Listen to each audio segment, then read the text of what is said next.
Hi everybody, I'm Andrew. And I'm Sean. And we're back with a Premier League season update. Today we're going to start off talking about the Champions League race in the Prem, and the title race is looking kind of over as Liverpool are 6 points ahead of everyone else, but there's some interesting teams in the mix, Forest, Bournemouth, etc. in the Champions League race for the top 5. What do you think, Sean? I've been really impressed with all the teams you just mentioned, most specifically Forest, as they sit in third right now with 44 points.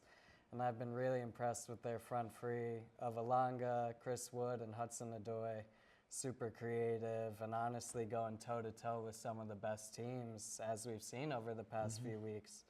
What do you think about Bournemouth and some of those other teams that you just mentioned? I mean, Forest is having an incredible season with their new coach, but I'd like to talk about Bournemouth and the fact that Kulevert, he just had an amazing game versus Spurs. He netted a hat-trick in one half, and they really just dominated Newcastle. And they have some key wins or draws. They've only lost once at home this season, and hopefully they can keep that going. But there are some disappointing teams in the season as well.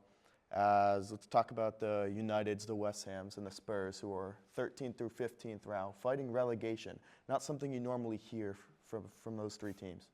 Yeah, so it's definitely interesting. I know like a month or two ago we talked about Manchester United's sacking of Ten Hag and then the appointment of Amorim. And I know I thought things would be looking a bit better come this point in the season and that they would just have like more production, more like cohesivity between the team.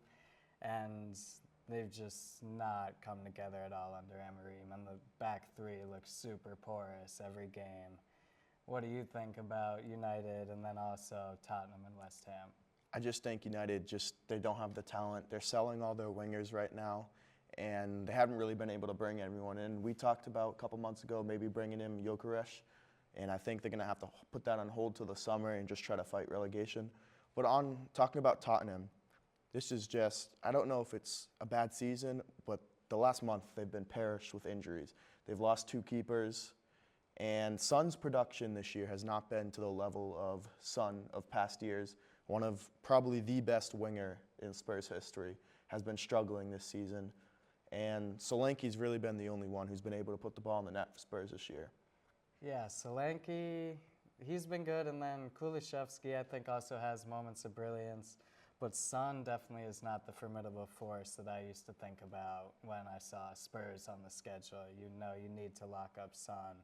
Compared to now, I feel like Spurs just aren't much of a threat, and you're not really scared when you see them on the schedule at all. No. You never know what you're going to get. They're either really good, like we saw they beat City 4-0 a month ago, and then just nearly losing to really bad teams. Complete destruction against Bournemouth last weekend.